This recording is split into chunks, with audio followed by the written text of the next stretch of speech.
satu-satunya alat pengangkutan cepat antar daerah Kalimantan Selatan dan Kalimantan Tengah. Dalam perjalanan, tak jarang kita melihat penduduk membawa rakit pohon kayu beratus-ratus kubik hasil kekayaan hutan.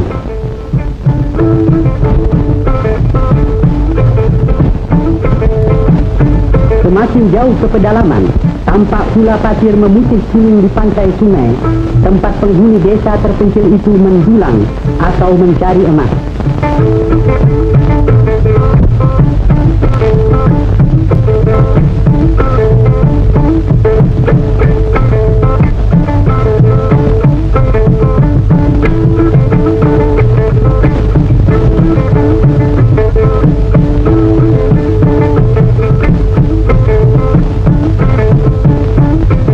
Patung-patung dan rumah-rumah mayat di desa menunjukkan masih adanya kepercayaan terhadap agama peninggalan nenek moyang disebut Kaharingan, di samping agama Kristen dan Islam. Dikawal anjingnya yang setia, demikianlah keluarga ini selalu dengan rukun dan damainya keluar rumah mencari nafkah sehari-hari.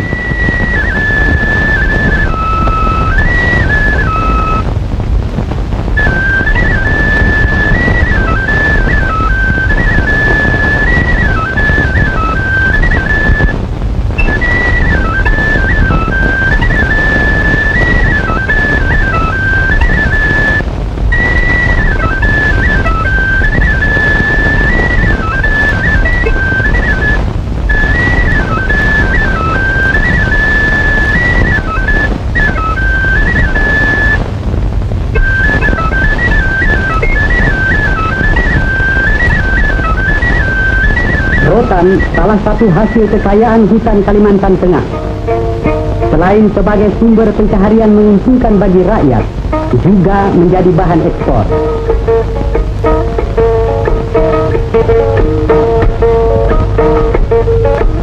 Dari rotan tercipta berbagai macam kerajinan tangan. Dari 5 daerah kabupaten di Kalimantan Tengah, daerah Kapuaslah pusatnya.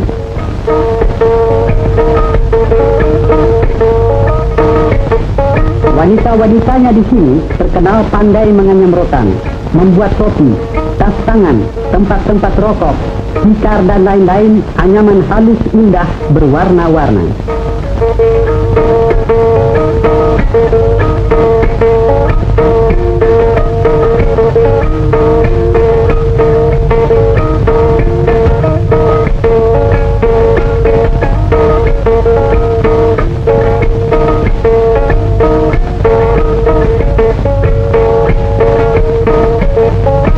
Hasilnya, Anda boleh saksikan sendiri.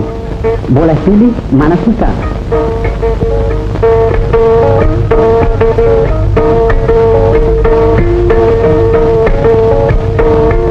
Sekarang kami perkenalkan pula sebuah seni tarinya yang bernama Senyap. Untuk beberapa detik, kita saksikan pemuda ini menunjukkan kemahirannya menari dengan menggunakan senjata disebut mandau dan telabang.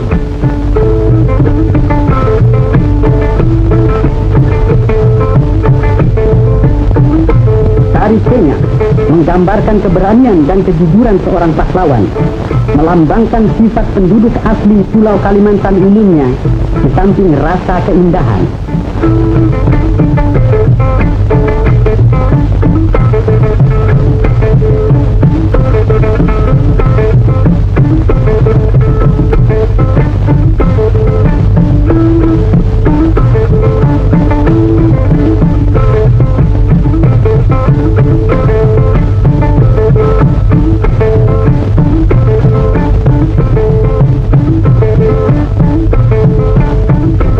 Lompat penari ini segera Anda kami bawa ke hutan daerah Sampis, pusat penebangan pohon-pohon kayu besar.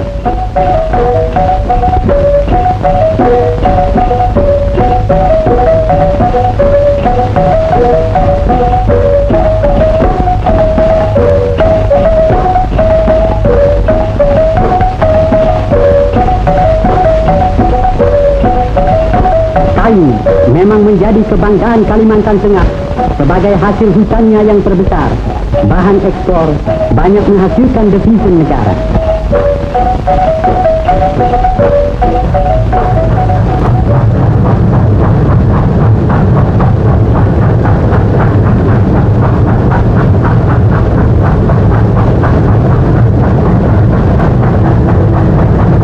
Pohon-pohon kayu setelah ditebang diangkut ke pabrik kayu yang terbesar di Asia Tenggara, satu-satunya terdapat di kota Sampit.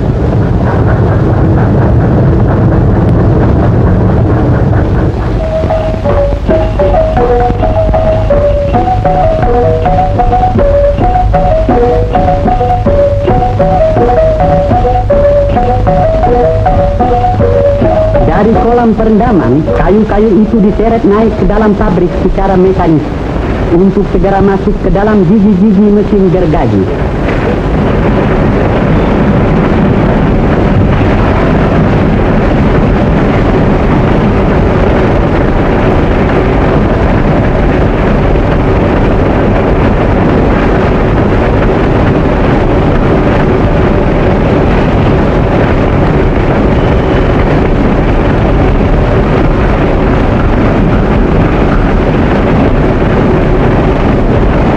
Pabrik yang bekerja serba otomatis ini menghasilkan kurang lebih 150 meter kubik kayu bundar dan 60 meter kubik papan seharinya.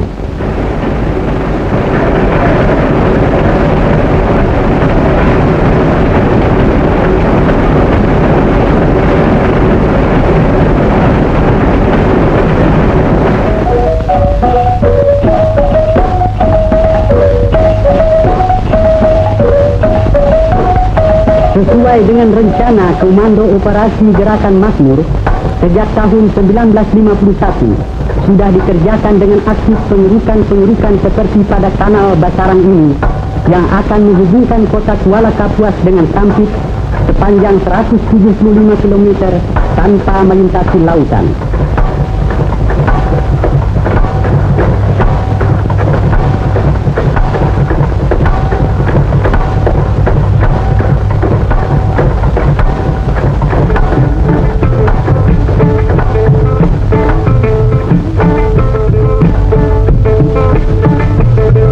Dengan selesainya kanal ini nanti akan terbuka daerah pertanian dan persawahan maha luas.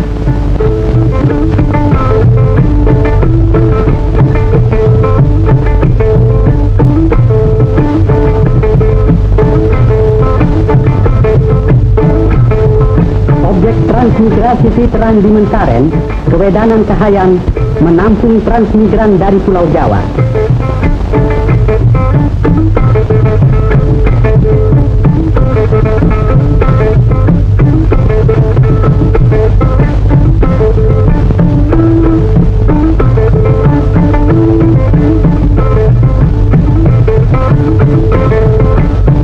Keluarga yang telah menetap di sini rupanya berbahagia dapat menyambut peninjauan Bupati Kapuas Peter Tawong untuk membanggakan kebun sayur mereka yang ternyata subur.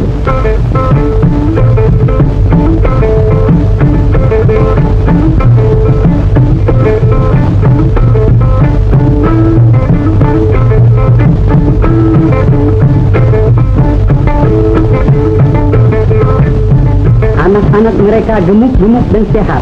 Bukti daerah ini memberi hasil tak mengecewakan.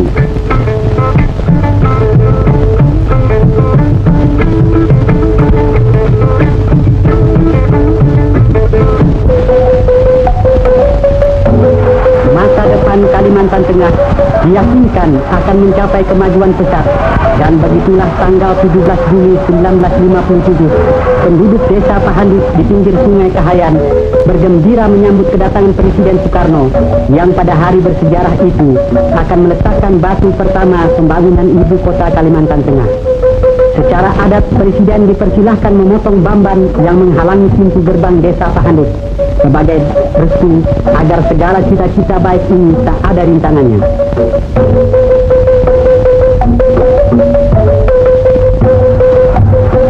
dengan dielu-elukan rakyat yang juga datang berduyun-duyun dari luar desa Pahandut, Presiden diantar menuju tempat upacara perletakan batu pertama.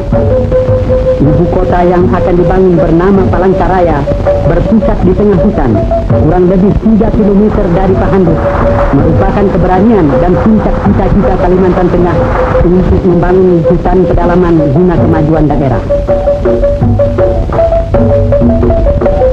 Demikianlah hutan yang telah beberapa lama ditebang dibersihkan terus secara bergotong royong.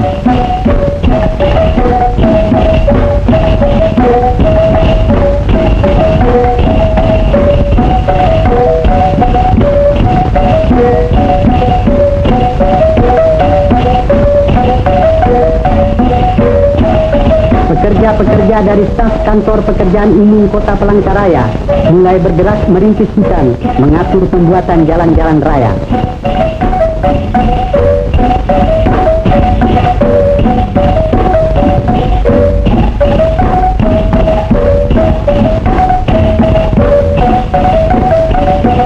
Meski di sini kita melihat tenaga-tenaga bangsa asing ikut membantu pekerjaan besar ini, namun pembangunan Palangkaraya harus dilihat dari segi semangat dan jiwa tenaga Indonesia asli.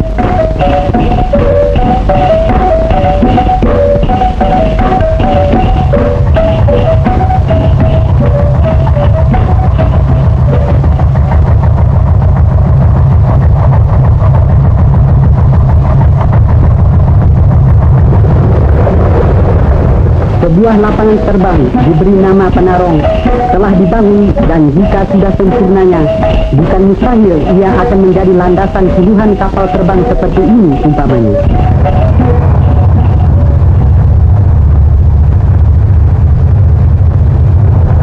Ya, segala cita-cita mesti tercapai, asal semangat kerja dan membangun tak sungguh padam, biar ada kesulitan dan rintangan apapun.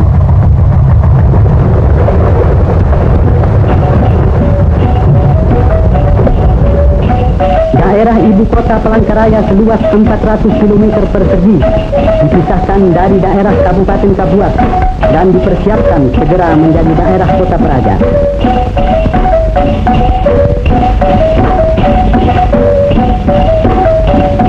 Pembangunan kota, rencana seluruhnya bercorak nasional, tidak mengizinkan bangsa asing membuka usaha atau jenis kerja apapun di sini.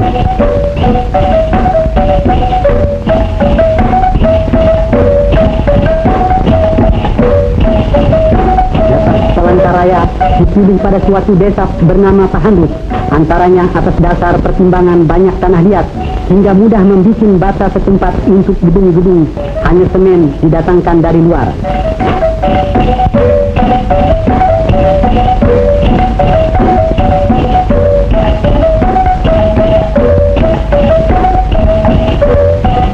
Pembangunan gedung diperlukan terlebih dahulu untuk kantor-kantor dan perumahan-perumahan pegawai.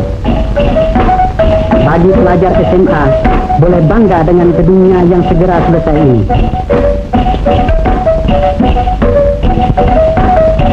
Kini kota Palangkaraya sudah berwujud nyata. Suasana kehidupan sudah berjalan. Pegawai yang hendak bertugas kantor nampak sibuk setiap pagi.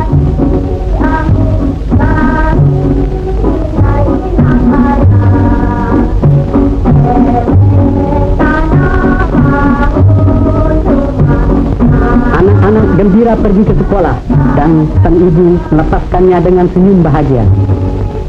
Kendaraan pegawai yang sedang lewat biasanya tak lepas dari serbuan anak-anak yang ingin menumpang.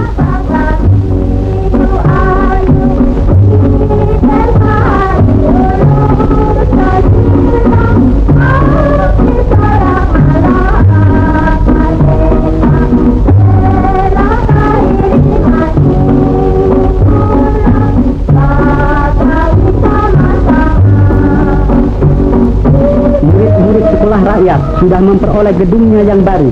Begitu pula para pegawai seperti Pak Camat dengan kantornya ini. Akhirnya kami perkenalkan pula Gubernur Kalimantan Tengah Pak Cilik Riwut yang sudah tiba pula di kantornya.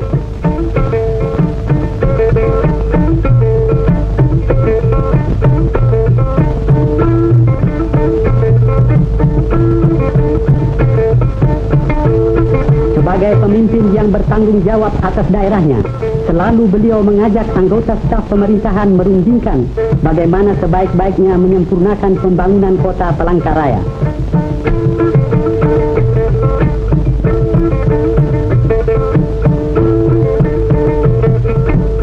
Dengan telah berdirinya kota baru Palangkaraya ini, diharapkan daerah pedalaman Kalimantan Tengah mencapai taraf kemajuan pesat sesuai dengan cita-cita Indonesia pada umumnya.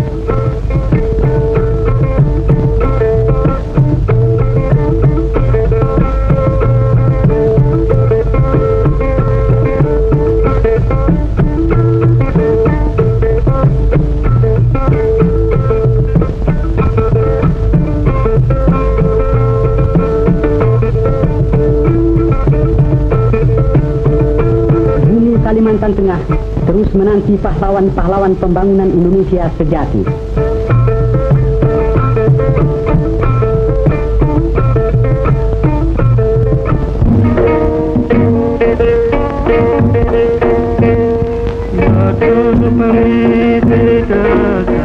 Palangkaraya, ibu kota Provinsi Kalimantan Tengah, seolah-olah terletak di tengah antara Sabang dan Merauke, dan di tengah perbatasan utara dan selatan. Sungai Barito merupakan urat nadi penghubung lalu lintas. Dengan perahu, saudara dapat mencapai Palangkaraya dari Banjarmasin selama 1 hari 1 malam.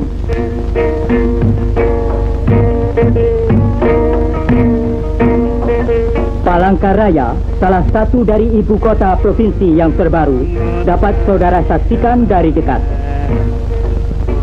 Palangkaraya yang berarti tempat suci yang besar, lahir dengan diletakkannya batu pertama oleh Paduka Yang Mulia Presiden Pemimpin Besar Revolusi kita Bung Karno pada tahun 1957.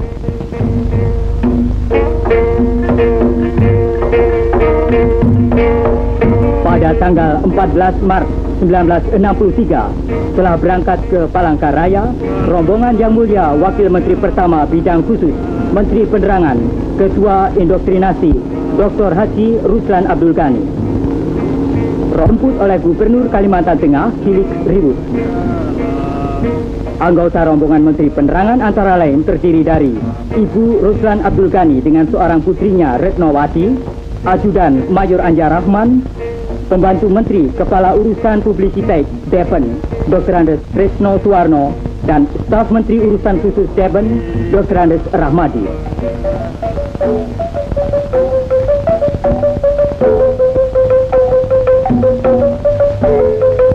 Di Kuala Kapuas, perbatasan Provinsi Kalimantan Tengah, diadakan upacara adat potong pantan dengan mandau, yang merupakan suatu tradisi penyambutan seorang tamu besar sebelum menginjak tanah Kuala Kapuas.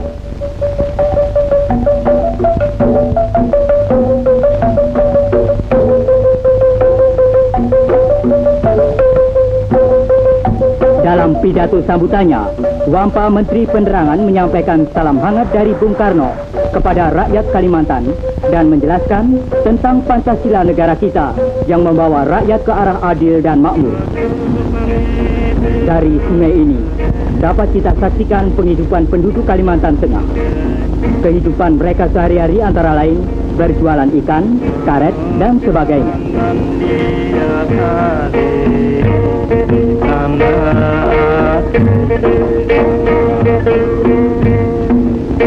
Seperti kita ketahui bahwa daerah Kuala Kapuas ini sangat terkenal dengan hasil rotannya. Dan dari rotan tadi dapat dijadikan berbagai macam kerajinan tangan seperti tikar, topi, keranjang, dan rupa-rupa alat keperluan rumah tangga. Bagi setiap tamu maupun para pariwisatawan tentu akan mendapat kenang-kenangan dari hasil hutan Kuala Kapuas ini.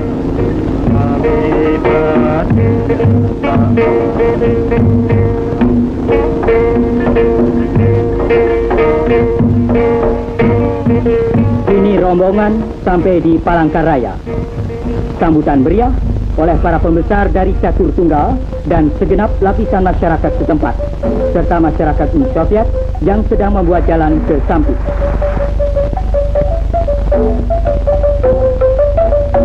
Ucapan selamat datang telah diucapkan oleh Gubernur Hilik Ribut. Sesuai dengan upacara adat, Menteri Dr. Haji Ruslan Abdul Ghani memperkenalkan diri dan menyampaikan maksudnya yang baik datang di daerah Kalimantan Tengah ini. Menginjak telur, potong pantan, dan dipupuri adalah suatu kehormatan bagi setiap tamu besar yang datang.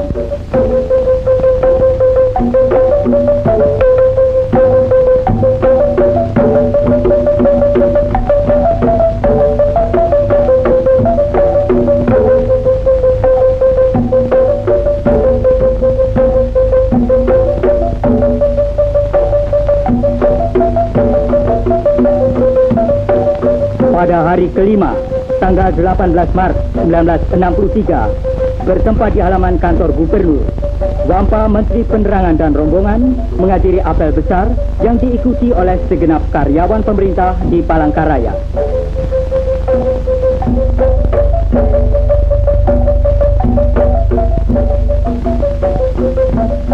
Hadir pula para peserta kursus dan latihan Manito Istek, alim ulama ke Kalimantan Tengah.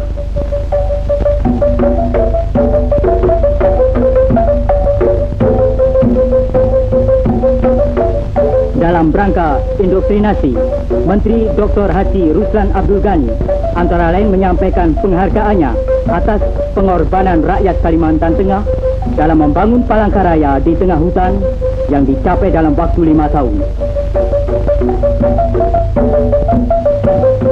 5 tahun yang lampau, di sini merupakan hutan belantara. Kini dapat kita saksikan pasar yang merupakan pusat perdagangan penduduk Palangkaraya.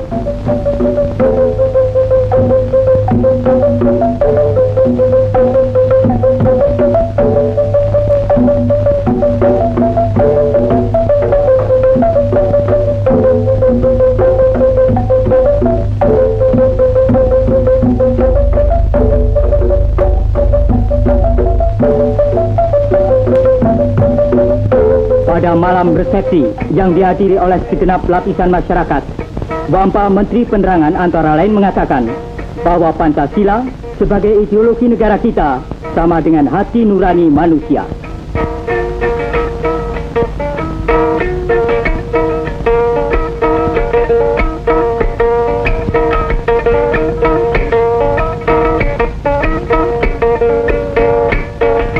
Hidangan yang menarik dalam malam kesenian ini ialah tari perang dari hulu Sungai Barito yang ditarikan oleh pemuda dengan pakaian suku Dayak.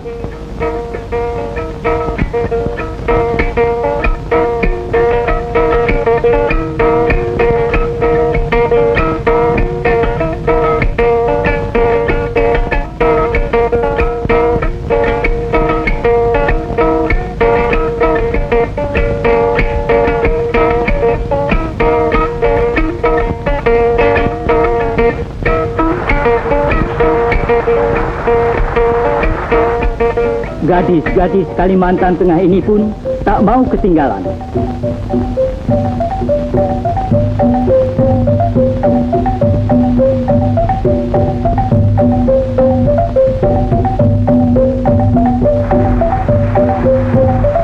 Dan akhirnya para tamu bersama-sama menari menasai.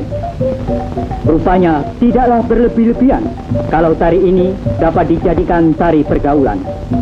Dalam keadaan alam prihatin, di sini perlu ada optimisme dalam perjuangan. Rupanya saat perpisahan ini tak mudah dilupakan dan Kalimantan, walaupun jauh di mata, akan dekat di hati.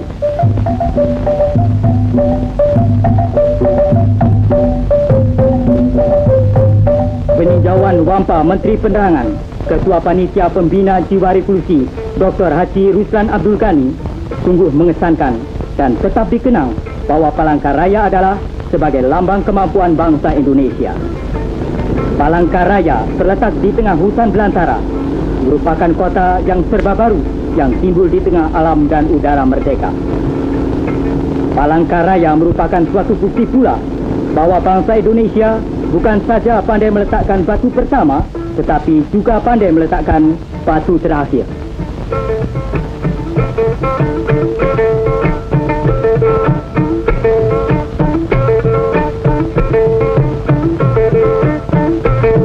acara kunjungan di Kalimantan Selatan hari pertama di Banjarmasin, tanggal 14 Maret 1963 di Balai Pemuda, Menteri Penerangan Dr. Haji Ruslan Abdul Ghani mengatakan bahwa kita tidak dapat menghilangkan salah satu sila karena akan menimbulkan bahaya.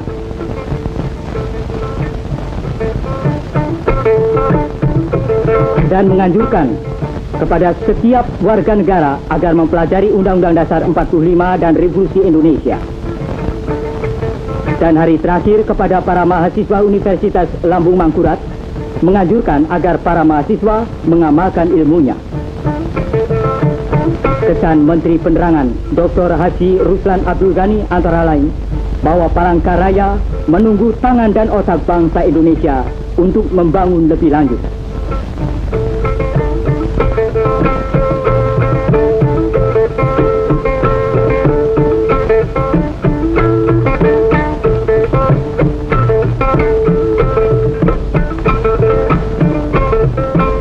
Dari angkasa Indonesia membayang kekayaan Indonesia yang menjamin terlaksananya masyarakat Indonesia yang adil dan makmur.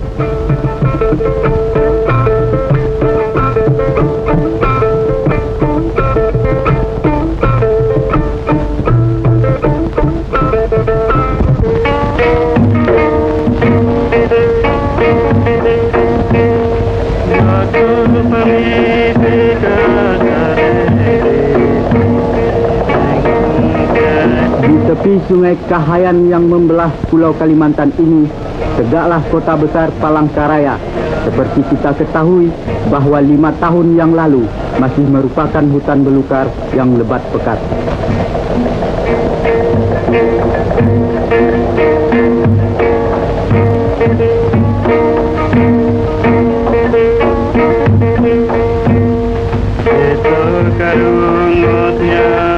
Pada tanggal 17 Juli tahun 1957, di tempat ini, Presiden Soekarno meletakkan batu pertama kota Palangkaraya.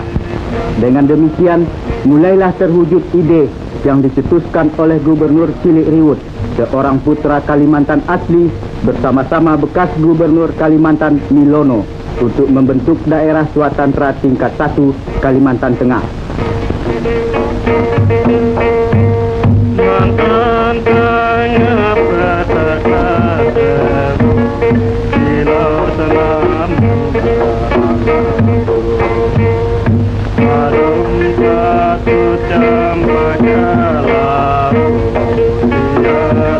Dengan wilayah administratif yang direncanakan seluas 1.200 km persegi, Palangkaraya akan merupakan suatu kota yang megah di tengah-tengah hutan rimba Kalimantan.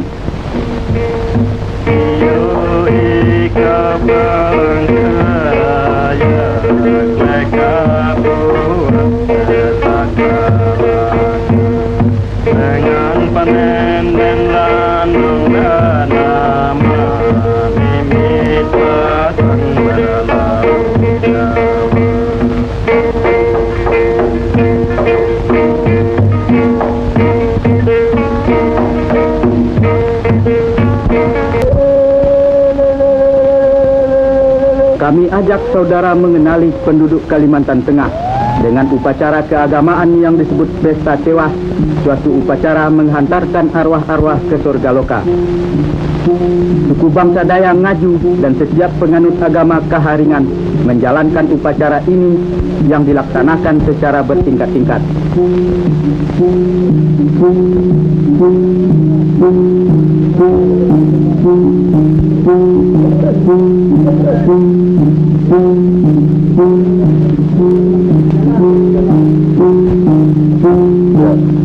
Mula-mula mulang digali dari dalam tanah. Setelah dibersihkan, kemudian ditaruh dalam peti. Selang 7 hari 7 malam, peti-peti dibawa dengan perahu ke hilir sungai untuk kemudian dibakar sebagai perlambang hapusnya kotoran duniawi yang melekat pada sang arwah. Tulang-tulang lalu ditaruh di dalam gong-gong kecil sebagai persiapan penyimpanannya di dalam sandung, tempat persemayaman yang terakhir para arwah.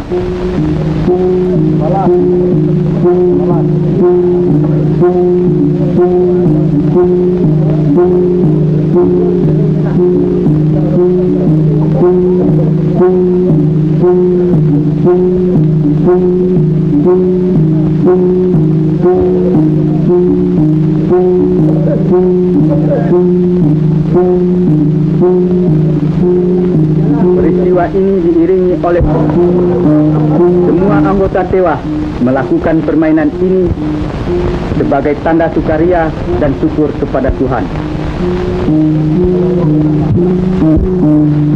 Pesta Tewah dipimpin seorang telon dengan balian dan basir sebagai penambuh ketimbung yang juga bertindak selaku penyambung lidah antara sang arwah dengan Tuhan.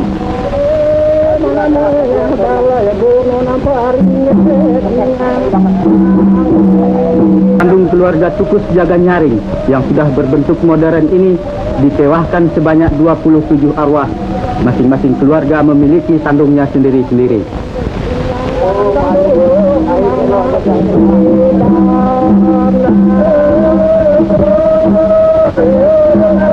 Di sandung keluarga Hantingan yang masih berbentuk asli, berlangsung upacara yang serupa. Tahun ini, Kampung Mentangai menewahkan tidak kurang dari 355 arwah secara gotong royong. Karena biayanya yang begitu besar, pesta Tewah hanya dapat dilakukan beberapa tahun sekali.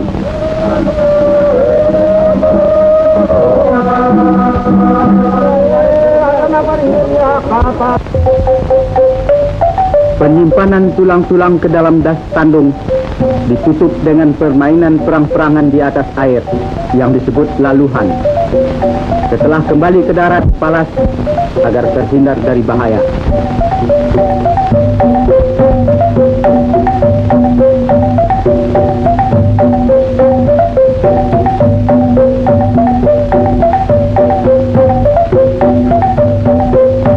Pada hari terakhir dilakukan ngarahang, upacara menghantarkan arwah ke langit yang ketujuh sebagai tingkatan terakhir.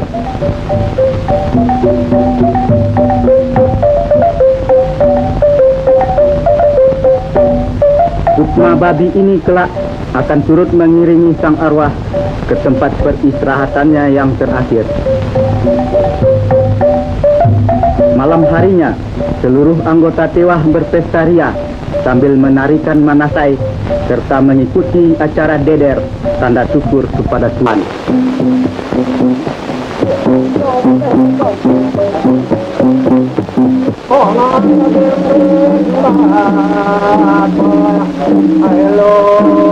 Dan selesailah para penganut agama Kaharingan menunaikan kewajibannya mengagungkan arwah sanak keluarganya.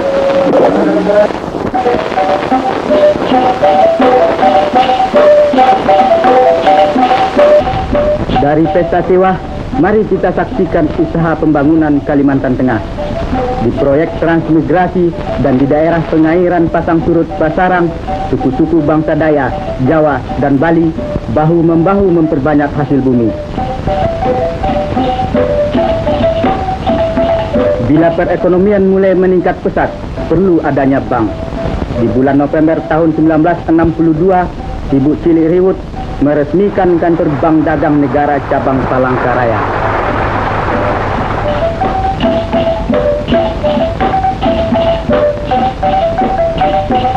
Bagi putra-putri Kalimantan Tengah yang haus akan pengetahuan, dalam beberapa tahun saja, perkampungan pelajar Sanaman Mansikai ini telah dilengkapi dengan sekolah dasar, SMP, dan SMA.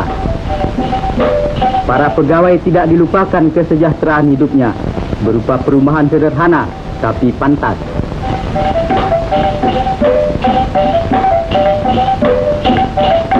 Mari kita tinjau proyek pembuatan jalan, suatu proyek raksasa yang mendapat bantuan ahli-ahli teknik Rusia.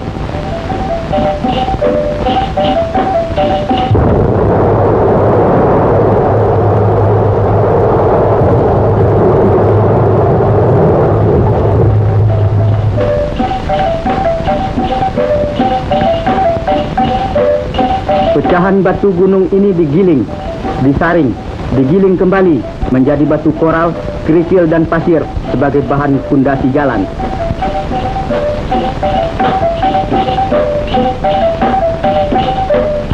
Tanpa batu koral dan kerikil, dinamit dan keringat, buldozer dan traktor, rawa-rawa dan hutan belukar tidak akan ditembusi jalan-jalan raya. Dan jalan raya adalah syarat mutlak bagi usaha pembangunan di segala lapangan. Kini alhamdulillah, jalan raya sepanjang 38 km antara Palangkaraya dan Tengkiling telah selesai. Tapi ini baru permulaan. Perjuangan fisik dan mental melawan alam harus berjalan terus. Kalimantan Tengah yang membangun berarti membangun hari depan Indonesia yang gemilang.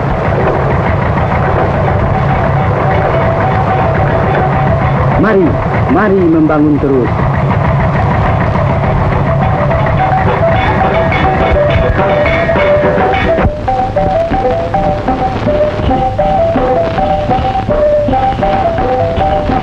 Daerah tingkat 1 Kalimantan Tengah dahulu merupakan rimba belantara belaka dengan sungai-sungai penuh riam dan rawa-rawa tak bertara, sukar ditembus manusia.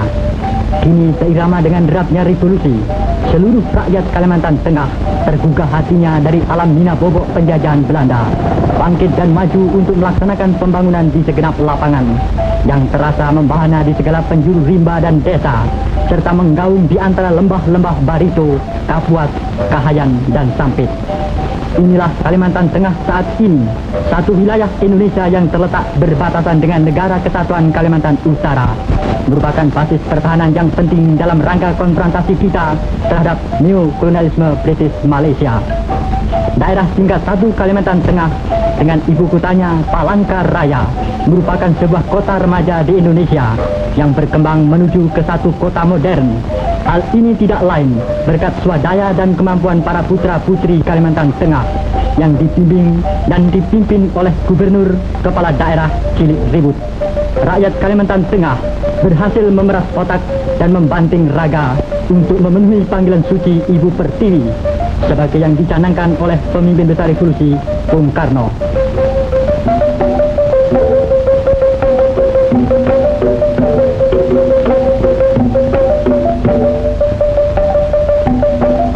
Pendidikan dan pengajaran terhadap anak-anak adalah mutlak dilaksanakan terlebih dahulu, karena dasar pertama untuk melangkah ke pembangunan semesta adalah pembinaan watak dan jiwa terhadap setiap manusia yang masih muda.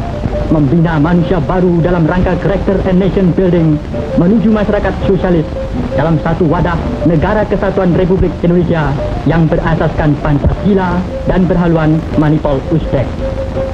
Kemajuan pendidikan dan pengajaran di daerah tingkat 1 Kalimantan Tengah amat pesat, seiring pula dengan kemauan yang besar dari anak-anak untuk belajar. Kini terdapat 500 buah sekolah dasar, 50 buah sekolah lanjutan tingkat pertama, dan 10 buah sekolah lanjutan tingkat atas dengan jumlah siswa 75.000 orang. Kecuali itu, Kalimantan Tengah juga telah memiliki sebuah universitas. Kemajuan lain yang telah pula dicapai ialah dengan didirikannya beberapa buah rumah sakit dan rumah sakit pembantu, suatu usaha pemerintah daerah Kalimantan Tengah untuk memberikan perawatan dan pengobatan kepada penduduk dalam memberantas penyakit malaria. Sementara itu, para warga kota Palangkaraya dengan dipimpin sendiri oleh Gubernur Kepala Daerah Cilik Ribut menyambut kedatangan Yang Mulia Menteri Pekerjaan Umum dan Tenaga Mayor Jenderal Suprayogi bersama rombongan dari Jakarta. Kedatangan Menteri Suprayogi ke Palangkaraya ini dalam rangka peninjauannya ke proyek-proyek pembangunan saluran air minum dan jalan raya sepanjang 38 km antara Tengkiling dan Palangkaraya.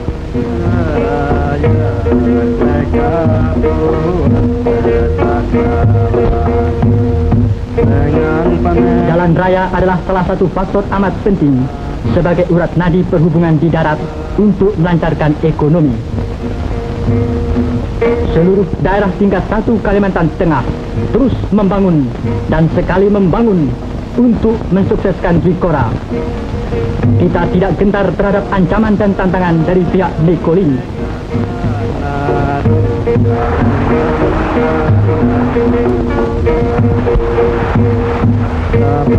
Rakyat daerah perbatasan Kalimantan Tengah siap melaksanakan komando pemimpin besar revolusi.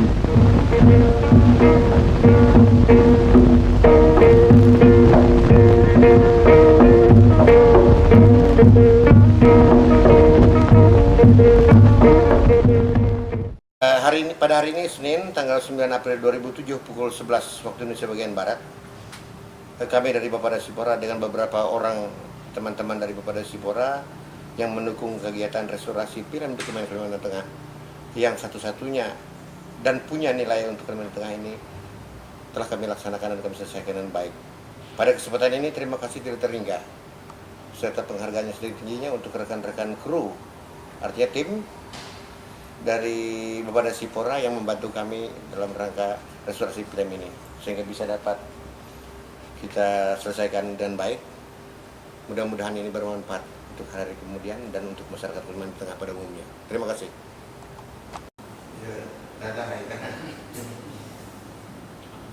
Oke, kru restorasi film dokumenter Kalimantan Tengah bekerja di lab video conference Bapeda Sipora pada hari ini, hari terakhir recording tanggal 10 April 2007. Semoga menjadi film dokumenter sepanjang masa untuk sejarah Kalimantan Tengah.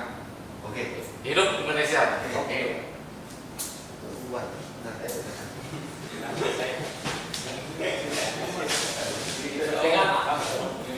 Semua pemandangan